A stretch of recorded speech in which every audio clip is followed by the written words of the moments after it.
Pro, moi je suis le président du groupe. Aujourd'hui on est 24 à ce jour. On a une activité principale qui est le management d'artistes, qui est notre activité historique. Mais par rapport à des opportunités, des rencontres, on a aussi un développement aujourd'hui dans l'immobilier, dans la promotion, dans l'investissement foncier, dans l'hôtellerie. Et on a une activité qui est en train de se développer depuis 4 mois sur le management de sportifs. Le parcours d'Only Pro, il part d'une boîte à chaussures en 1999. J'étais avec mes 3 compères, Mej, Sopra et Jamal, au Miko Coulier d'ailleurs. C'est là où on a rencontré Mourad de Ladi à l'époque. On voulait monter quelque chose.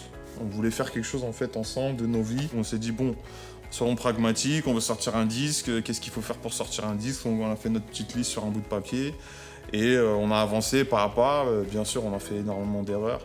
On a dû apprendre tout, le marketing, la distribution, parce qu'au début on n'était pas dans les magasins. Donc on s'est dit comment faire pour être distribué dans des endroits où il y a des gens qui passent. Puis avec le bouche à oreille, petit à petit ça a pris. On a sorti un premier CD, un deuxième, un troisième, jusqu'à ce qu'on ait trouvé des distributeurs nationaux qui acceptent de sortir nos CD. Puis signer avec des maisons de disques et développer des artistes, notamment Soprano sur sa carrière solo. Et après ça a explosé. Et pour en revenir à Mourad, il était des Miko Coulier, il connaissait bien Mej. Comme il était à l'ADI, il m'explique un peu ce que c'était. Moi, comme j'avais aucune formation de création d'entreprise ou de chef d'entreprise, où j'avais fait qu'une formation à la chambre de commerce avec un mec qui m'avait fait halluciner, je me suis dit mais je vais droit dans le mur si j'écoute tout ce qu'il me dit. Et au final, j'ai intégré l'ADI, ça m'a permis pendant un certain temps de pouvoir faire avancer mon business sans trop de me préoccuper de monter ma boîte, le style, le ça. J'étais hébergé là-bas.